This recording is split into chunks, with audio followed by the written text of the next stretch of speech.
Où va-t-il s'arrêter? Premier but en professionnel. Et quel but! Le football plaisir est à son apogée avec de tels joueurs. Quelle ambiance, quel match! Ils sont revenus, ils l'ont fait! Quel après-midi à Raymond Kopa! La course au titre est lancée. Bonsoir à tous et bienvenue sur Onzeo pour votre émission de début de semaine. C'est Total Foot et aujourd'hui en plateau, c'est la team Ultimo Diez qui va privatiser Onzeo. Bonjour messieurs. C'est Girelli. Vous êtes en forme? Toujours. Très bien. Bon, on retient quoi de ce week-end? Le président du PAOK qui rentre avec un flingue sur le terrain, West Ham où ça a débordé, Lille où ça a débordé. La déclaration de Mauricio Sarri aussi, c'était un week-end chargé en frasques. Ah, c'était chaud ce week-end, Charaf. Un beau week-end de football, de folie et de grosses bêtises. Ouais, de grosses bêtises, et on va en parler de ces grosses bêtises au programme de votre émission. Retour sur le week-end Ligue 1 avec les top flops de la rédaction ultimodiez.fr. Ensuite, retour sur l'événement du week-end à Lille avec les débordements et voilà, l'envahissement de terrain.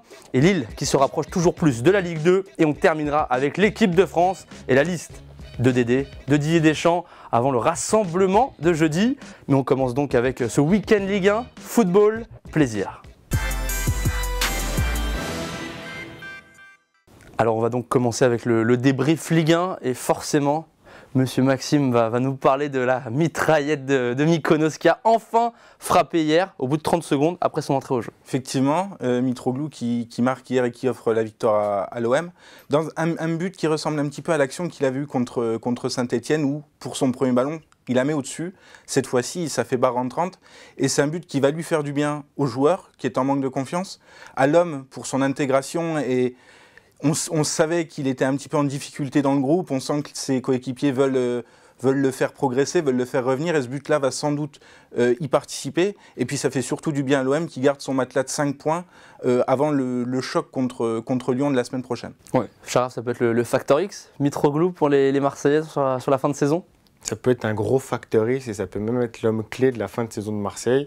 Il ramène un profil un peu plus différent que de Germain. Germain, en ce moment, il a certaines difficultés. On voit que ce n'est pas vraiment un vrai neuf pur, alors que Mitroglou, malgré ses déboires en début de saison et sa difficulté à s'imposer, là, il peut apporter une finition, une vraie qualité devant les buts et un physique qu'il peut apporter à Marseille et surtout aux îlets.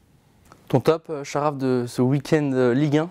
Un gros coup de cœur sur Alassane Plea qui nous a sorti un gros match avec un triplé. Quadruplé, un quadruplé, carrément j'oublie des buts. Un très beau match de sa part, que ce soit dans le jeu, dans la finition. On se retrouve avec un joueur qui était en manque de confiance, qui avait certaines difficultés au début de saison. Là, il revient très bien et on parlait de facteur X avec Mitroglou, ça peut être aussi le facteur X de Nice pour la course à l'Europe. Et il peut vraiment suppléer un Balotelli qui commence un peu aussi à ralentir le rythme. Ouais, Maxime, ça peut être vraiment, comme l'a dit Charaf, ça peut être une vraie bonne idée pour Alassane Plea de cartonner sur cette fin de saison. On sait que Mario Balotelli joue moins à l'extérieur qu'à domicile, ça peut être le bon coup Plea. Mais oui, et puis on ne s'y attendait pas. En fait, c'est vrai qu'hier, contre Guingamp, on s'attendait plus à un Bourbier pour Nice. Et c'est vrai que ce quadruplé sans Balotelli va rendre aussi beaucoup de confiance à Alassane Plea, qu'on connaît. On connaît ses qualités, on les a vues l'an passé. On sait que c'est un très bon buteur de Ligue 1. Il pêchait un petit peu cette année. Ce quadruplé peut le remettre dans le rythme. Et puis, évidemment, dans la course à l'Europe pour Nice, il y a toujours cette 5e place qui est accessible et ils vont avoir besoin de Balotelli et de Plea en grande forme pour récupérer le petit retard qu'ils ont accumulé en début de saison. Bon, le flop du week-end pour la rédaction d'ultimodiez.fr. Ça pourrait être le Bordeaux de Poyet qui enchaîne un quatrième match sans victoire. Bon, ils ont joué Marseille, ils ont joué Monaco effectivement, mais ils restent contre 2-0-0 à domicile, contre Angers, contre Nice. Même si on ne s'attendait pas non plus à ce que Gustavo Poyet révolutionne les Girondins de Bordeaux, on pouvait peut-être s'attendre à un changement d'état d'esprit qui dure un petit peu plus, qui peut être poussé jusqu'à la fin de saison. Ça s'essouffle déjà et on sent les supporters un petit peu enragés de voir que cette équipe ne jouera sans doute pas la course justement à l'Europe. Et elle n'y était sans doute pas programmée au vu du contexte et de la saison complète. Un autre flop pour toi, Charaf ? La com de Lyon qui commence à vraiment devenir inquiétante et surtout énervante pour les supporters de Lyon. Genesio qui dit qu'on n'arrive pas à enchaîner les résultats parce qu'on enchaîne les matchs à l'extérieur. Aulas qui commence à critiquer à tout va sur Twitter. On rappelle le fait marquant, vendredi, conférence de presse de l'Olympique Lyonnais avant le match contre Lyon. Les journalistes se présentent à la conférence de presse et vont lire un communiqué comme quoi ils ne couvriront pas l'actualité de l'Olympique Lyonnais tout le week-end, c'est-à-dire aucune conférence de presse. Donc Lucas Touzard est reparti à l'entraînement. C'est un peu chaud, Maxime, cette situation entre journalistes et la présidence et l'équipe de l'Olympique Lyonnais. Moi, ce que je ne comprends pas dans tout ça, c'est que Jean-Michel Aulas, ça fait des décennies qu'il est dans le football, il connaît les rouages par cœur, que ce soit des médias, que ce soit du foot français en général. Et il sait très bien que sa communication sur Twitter va engendrer une impopularité de son club. Un club qui recherche, entre guillemets, des résultats depuis quelques années, qui est généralement décrié, qu'on attendait 2e ou 3e cette année et qui est en train du coup de faire une mauvaise saison, peut-être une 2e saison sans Ligue des Champions. Et on attend peut-être un peu de remise en question, peut-être un petit peu d'humilité dans cette communication, que ce soit pour Genesio, que ce soit...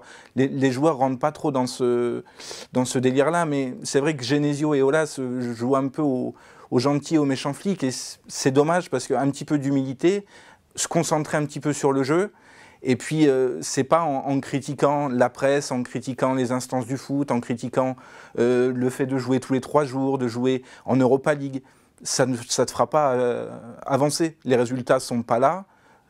La saison peut encore être sauvée par l'Europa League, comme elle l'a un petit peu été l'année dernière, mais c'est vrai que 2 ans pour l'OL, 2 ans sans Ligue des Champions, Jean-Michel Aulas pourra toujours dire que ça fait X années que le club est en Coupe d'Europe.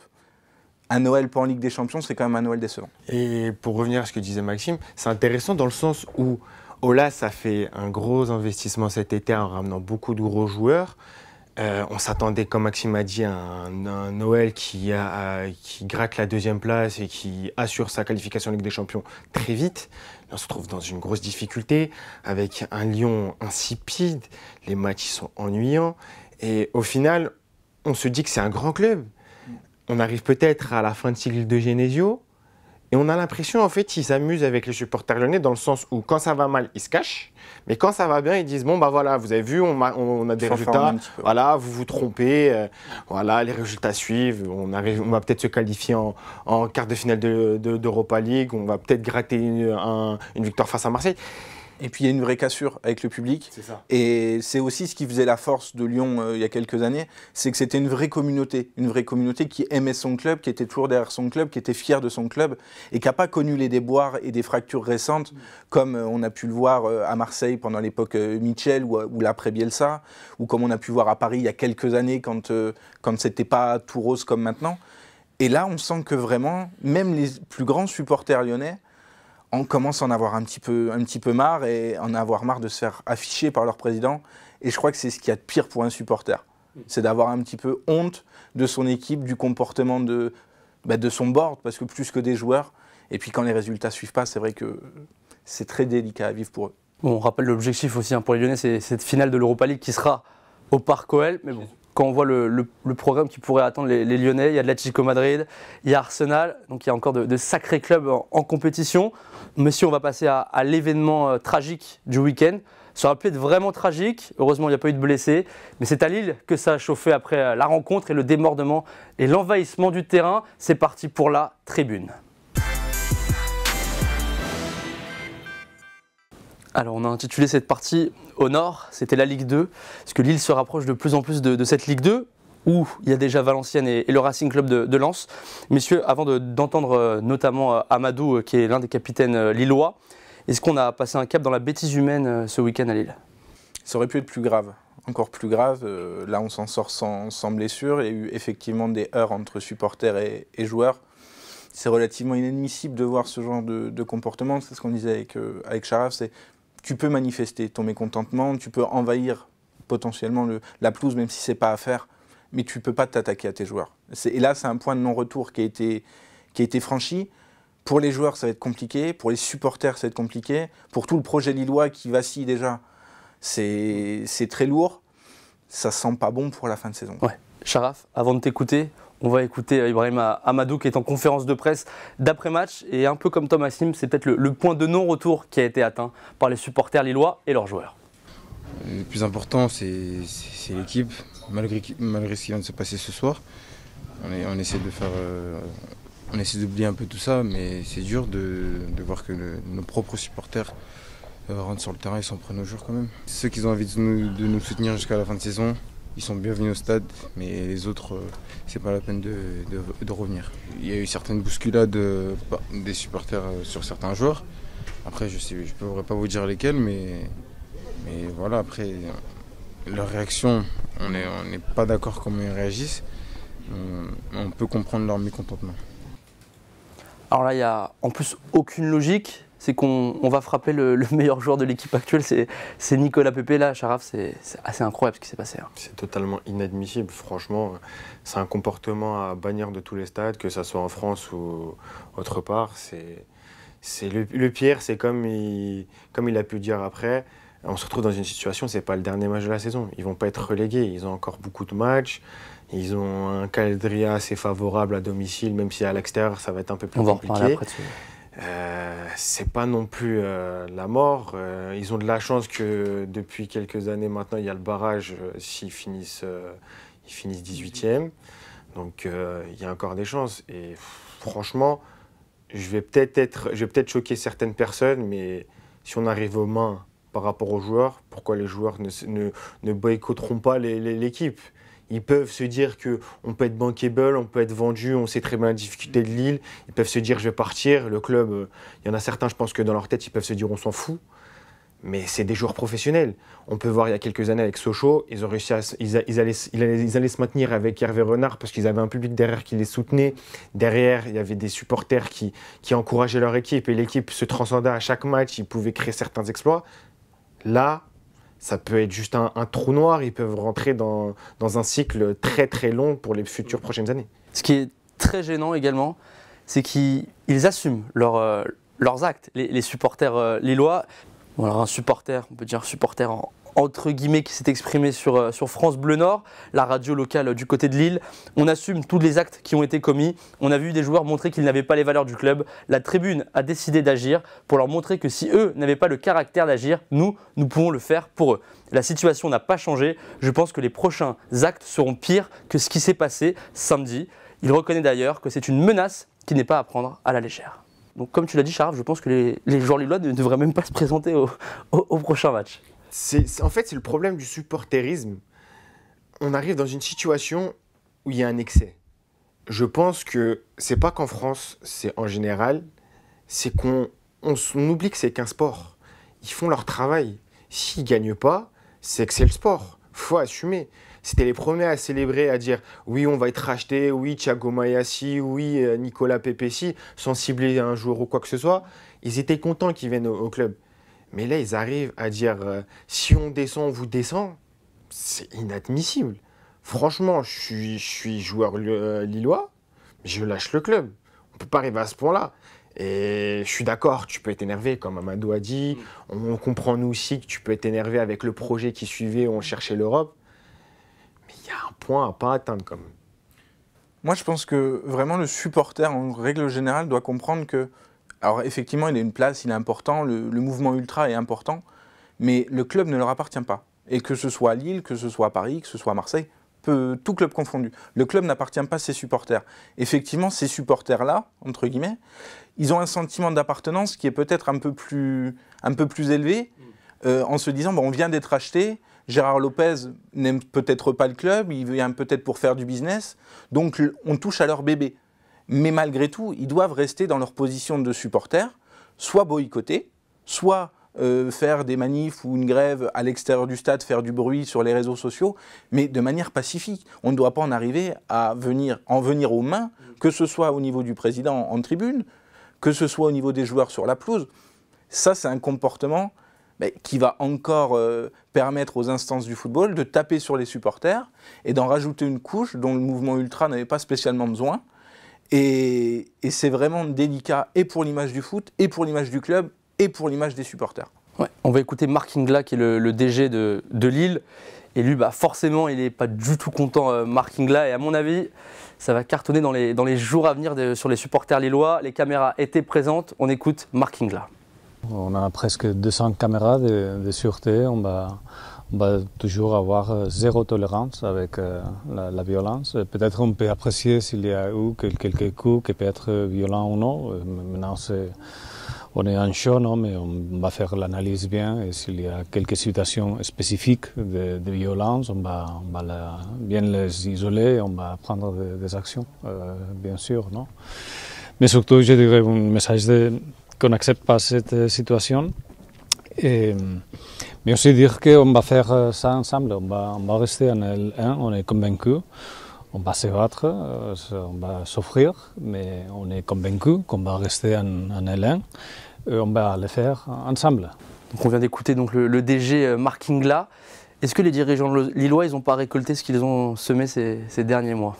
On peut se poser la question, parce que c'est vrai que c'était un projet qui a été vendu avec beaucoup de paillettes, beaucoup de strass en début de saison, avec Marcelo Bielsa, avec des joueurs sud-américains, plein de potentiel, une Ligue des Champions au bout, ou du moins une qualification pour la Coupe d'Europe. Et pour les supporters, ils sentaient que l'après-Sédou devait être le renouveau du club. Pour le coup, le renouveau, il vire un peu au fiasco. Et ça, on est à 2 doigts de la Ligue 2. La mission commando de Christophe Galtier marche moyennement. On n'a pas un pilier, un vrai 1, 2, 3 joueurs du cru, de caractère, pour dynamiser un peu l'équipe dans les mauvais moments. Effectivement, les supporters ont des raisons, entre guillemets, de s'inquiéter pour l'avenir de leur club. Mais ils le montrent mal. Ouais, Sharaf. On arrive, comme a dit Maxime, à un fiasco. Et même les dirigeants lillois commencent à penser à l'année prochaine et un futur au loin de Lille. Luis Campos est en train de négocier avec Chelsea pour rentrer dans le club l'année prochaine. Donc on arrive à un stade où, franchement, comme tu as dit, il récolte ce qu'il sème. Ouais. On va maintenant s'intéresser au jeu lillois, parce que voilà, le maintien, s'il s'obtient, il s'obtiendra sur le terrain et pas en tribune. On va écouter Christophe Galtier, conférence de presse d'après-match, après ce match nul. Et oui, ils n'ont pas perdu les Lillois un partout contre le Montpellier Hérault. On a eu la chance d'ouvrir le score face à une des meilleures défenses du championnat. Et malheureusement, on a concédé, à mes yeux, un but qui est tout à fait évitable. Et il y a eu trop de périodes dans le match où nous avons reculé. À chaque fois que nous étions bien dans eux et que nous avancions sur eux et qu'on gagnait du terrain, c'était plus intéressant et on arrivait à jouer vers l'avant. À un certain moment, on a commencé à reculer comme à l'entame du match. Les 20 premières minutes, on a beaucoup reculé. Et ça a été le cas aussi après en deuxième période. Je ne pense pas que ce soit sur l'aspect athlétique. C'est un mauvais réflexe avec une envie de vouloir conserver un résultat de un but d'avance, ce qui n'est jamais...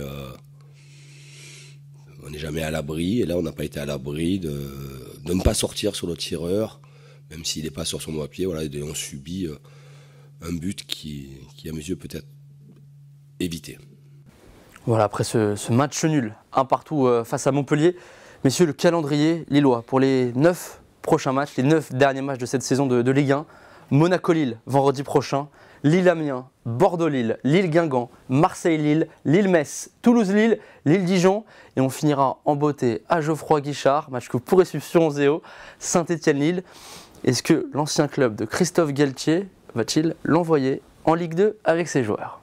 Ça peut peut-être même être décidé avant, sachant que tous les matchs à l'extérieur que tu viens de citer seront extrêmement compliqués contre des équipes qui auront toutes quelque chose à jouer. On peut penser aussi peut-être que Saint-Étienne, s'ils continuent leur remontée, qu'à la 38e journée, ils soient revenus dans une course à l'Europe si ça stagne un petit peu devant. Ils auront toutes quelque chose à jouer. Ça se jouera à domicile, contre des équipes qui, sur le papier, en termes d'aura et en termes d'effectifs, sont un petit cran plus faibles. Tu as parlé d'Amiens, ce genre d'équipe-là, normalement à domicile, ça doit être 3 points. Après, est-ce que dans le contexte actuel, les Lillois vont avoir le caractère, parce que c'est une jeune équipe, vont avoir le caractère de se relever de ça, d'avoir envie de sauver le club, ce qui n'est pas non plus certain? Ça me paraît un peu compliqué et ça remet en cause le projet à moyen terme ou à long terme. Et comme tu as dit, ils jouent peut-être Amiens ou des équipes un peu plus faibles à domicile. Mais eux, au moins, ils auront l'envie de maintenir le club. Ils auront des joueurs qui auront la volonté. Ils vont essayer de mouiller le maillot. Là, psychologiquement, les joueurs lillois, ils vont avoir la tête ailleurs. Je pense qu'il y en a 2-3 qui vont commencer à négocier les transferts avant la fin de la saison. Donc ça peut être très compliqué.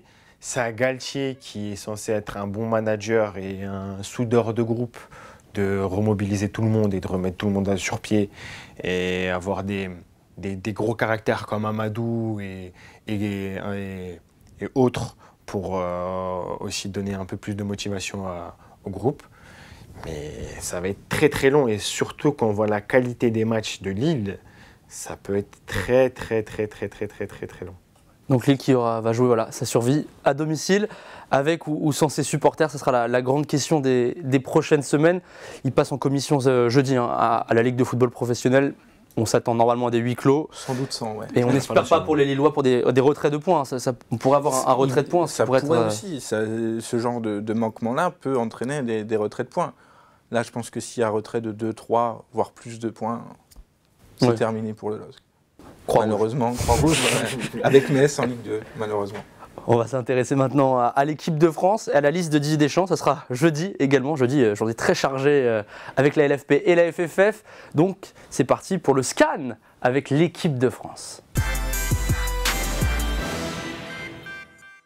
Allez, Russie 2018 avec Didier Deschamps. On va écouter Jupp Heynckes et bien sûr Bruno Genesio sur Nabil Fekir et Corentin Tolisso qui sont blessés. C'est l'hécatombe en ce moment dans le groupe France. On écoute les deux entraîneurs.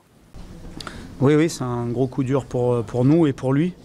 Voilà, une grosse pensée pour lui aussi dans cette victoire parce qu'il a déjà beaucoup souffert par le passé des blessures.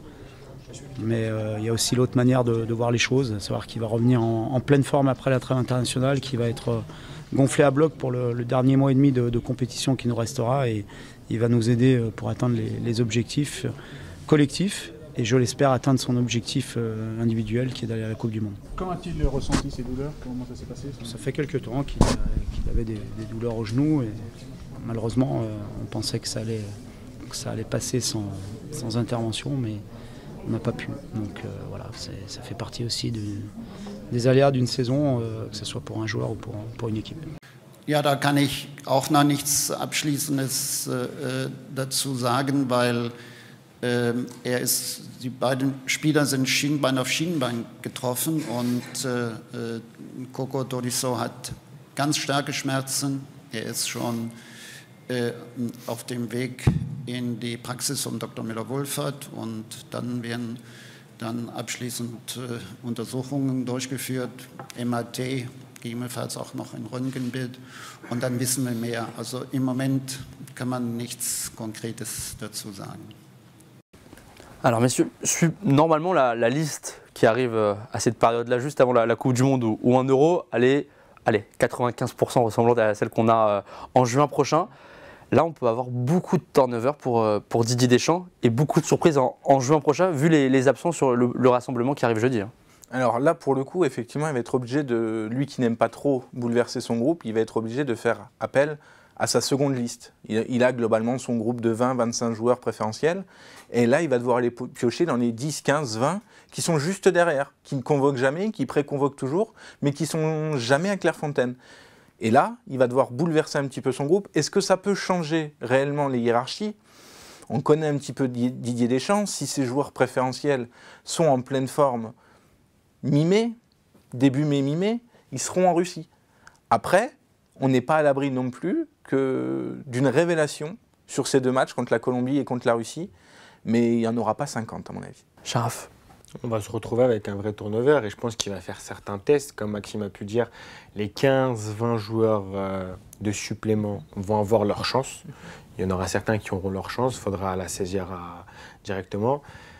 Après, je pense que durant les matchs, ça va être comme la dernière sélection, il va essayer de les faire jouer 45 minutes. S'ils auront leur test sur 45 minutes, comme on a pu voir avec Benjamin Pavard et Nzondi. Ça va être des matchs assez intéressants, avec un groupe assez intéressant, mais il ne faudra pas s'attendre à non plus avoir la même liste à la mi-mai. Et puis surtout, on arrive dans le sprint final. Alors pour les joueurs qui se sont blessés, on va dire que c'est la deadline. Si tu te blesses plus tard que mars, pour la Coupe du Monde, c'est un peu râpé. Si tu te blesses maintenant, ça sera déjà tout juste. Mais ce sont des joueurs qui ont encore de grandes choses à faire avec leur club et qui ne seront sans doute pas pour les titulaires préférentiels de Deschamps, ils ne seront pas à fond. Ils ne vont pas prendre de risques sur ces 2 matchs-là. Pour ceux qui vont venir en complément, la question peut se poser aussi. C'est-à-dire, j'ai pas exactement d'idée, mais on peut penser peut-être à Mathieu Debuchy. On va en reparler.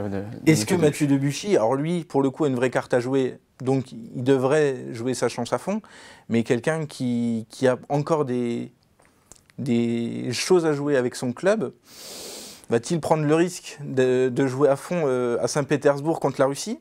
C'est pas dit. Avant de passer à Mathieu Debuchy et à la défense de cette équipe de France, on nous dit depuis des mois qu'on a la ligne d'attaque la plus prometteuse qu'on peut avoir en France pour le mondial.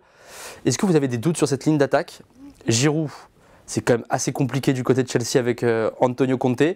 À part Griezmann qui est étincelant en ce moment avec l'Atlético Madrid, Coman est blessé, Martial c'est un jour sur 2, Thauvin est blessé, Payet on est en train de le revoir au top niveau. Lemar, il ne joue plus sur le côté gauche, il est numéro 10 désormais à l'AS Monaco. Qui encore Mbappé, voilà, qui est aussi sur un courant alternatif depuis quelques mois avec le Paris Saint-Germain. Lacazette, qui est blessé à Arsenal. Beaucoup de doutes, Sharaf. Beaucoup de doutes, et je pense qu'il y aura un seul joueur qui pourra profiter de tous ces doutes et qui revient très bien, ça va être Ousmane Dembélé. Je pense que ces 2 blessures, même si ces 2 blessures sont arrivées au bon moment, je pense qu'il a pu se reposer avec la saison qu'il a fait à Dortmund. Et je pense qu'il peut faire du bien. Après, comme tu as pu dire, il y a certaines incertitudes alors qu'on portait avec des certitudes il y a quelques mois. Mbappé, ça va pas trop dans la tête, je pense, et dans le jeu aussi, ça commence un peu à être stéréotypé. Comme on a pu dire, il y aura beaucoup de chances à avoir. Un Coman, malheureusement, qui se blesse alors qu'il était étincelant avec le Bayern et qui tenait des fois le club à bout de main et qui faisait tout le taf. Et pourra revenir peut-être, pas sûr. C'est sûr que cette liste-là, par rapport aux joueurs offensifs, ça va permettre de créer peut-être un petit décalage ou certains doutes à Deschamps. Mais malheureusement, on connaît très bien le sélectionneur, on peut se retrouver toujours avec la même ligne d'attaque et malgré le manque de confiance, on peut se retrouver avec ça lors du mondial.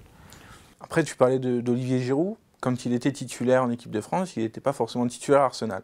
Ça ne l'a jamais empêché de faire ses matchs en équipe de France et d'être un pilier quasi indéboulonnable du 11 de Deschamps, sur qui il construisait un petit peu sa ligne d'attaque. Griezmann est très en forme. Je suis convaincu des qualités d'Mbappé. Effectivement, peut-être à Deschamps de le remettre dans le droit chemin à quelques jours et à quelques semaines maintenant du début du mondial. Mais on a quand même en talent pur, plus Ousmane Dembélé, des vraies certitudes en termes de talent. Didier Deschamps, on le connaît un petit peu. C'est quand même un entraîneur qui est capable de faire une mission commando, d'aller loin avec des joueurs qui ne sont pas toujours bien dans la tête. À lui de jouer. Ouais. Avec un bon Moussa Sissoko. Aussi, très important. Moussa Sissoko. Alors, il y a un joueur qu'on attend dans cette liste. Ça peut être son grand comeback. Il est peut-être également en train de réussir son pari de partir d'Arsenal pour aller jouer à Saint-Etienne. On écoute Mathieu Debuchy qui nous parle de l'équipe de France. Et après, votre avis sur le cas Debuchy.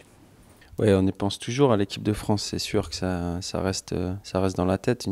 Dès qu'on a porté ce maillot bleu et qu'on a vécu des très bons moments avec la sélection, on a envie d'y retourner. Donc forcément, j'y pense, mais pas plus que ça. Je suis concentré sur Saint-Etienne. Et puis si je dois retourner en équipe de France, j'irai avec grand plaisir. Il a l'expérience, il a le CV. Et en ce moment, il a les stats, il a encore fait un très bon match du côté de Rennes ce week-end. Ça va être son grand retour, à coup sûr, dans la liste de Didier Deschamps? À coup sûr, non, parce qu'il avait testé Benjamin Pavard, qui n'avait pas été mauvais lors du dernier match de l'équipe de France. Donc j'ai quand même un petit doute à ce sujet-là. Après, c'est vrai que Mathieu Debuchy, si tu le mets en équipe de France, c'est quand même une garantie. Tu sais qu'il ne fera pas de vague, qu'il va tirer le groupe vers le haut, que même s'il ne joue pas, il sera derrière l'équipe. Deschamps le connaît aussi, connaît ses qualités, et c'est vrai qu'en termes d'expérience, il en a plus, il a connu le haut niveau et les compétitions, plus que Benjamin Pavard.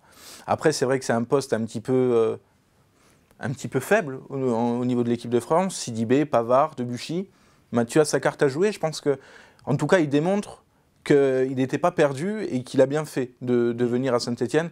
En ça, son pari, il est déjà gagné. Maintenant, il partait de loin.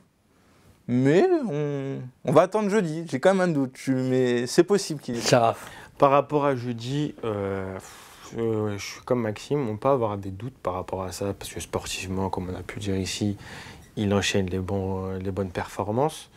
Mais par rapport au mondial, ça peut être une très bonne idée dans le sens où chaque équipe a un joueur de vestiaire. Un joueur avec un caractère, une expérience, peut ramener un peu plus de calme dans le vestiaire, avoir le bon discours.